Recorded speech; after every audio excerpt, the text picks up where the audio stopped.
Magandang araw mga madlang people. For today's video ay magluluto ako ng adobo na masabaw. So first, igisa-gisa natin sa kawali ang manok para matanggal ang lansa. At pagka magkulay puti na yung manok, hindi na siya pula, kagaya niyan, di ba mapula pa siya. Pag wala na siyang pula, magkulay puti na siya, ay isit aside na natin siya. So takpan natin para kumulo. At saka yan, lumabas na yung liquid ng manok at nagkulay puti na siya. At atin ang hahangunin. So ayan, magigisa na tayo ng mga sahog-sahog. Unahin natin ang luya. Yung luya na pampabango at pampatanggal ng lansa. Igigisa muna natin yan at isunod na natin ang sibuyas. Ilang araw at week na rin kami hindi nag-adobo guys. Kaya namimiss na ng mga bata. So sabi ni dalaga mag-adobo na lang daw ako ng manok na may sabaw. Tsaka nilagay ko na nga pala yung bawang. Isa kasi sa mga favorite ng mga anak ko guys yung adobo na manok. Pati yung aking bunso, adobo na manok talaga ang gusto.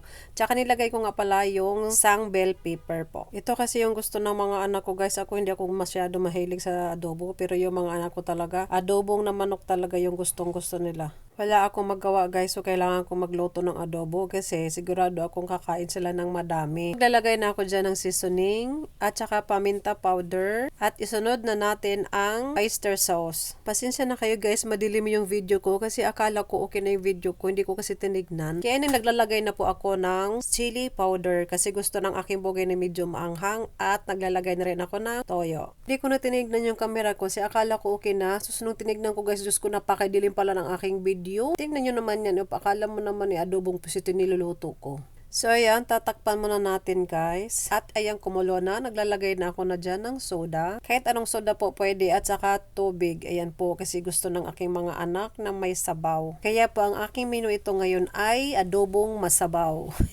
At ayan, kumulo na at maliwanag ng aking video. So maglalagay na tayo ng pampabango, ang paminta dahon at pamintang buo.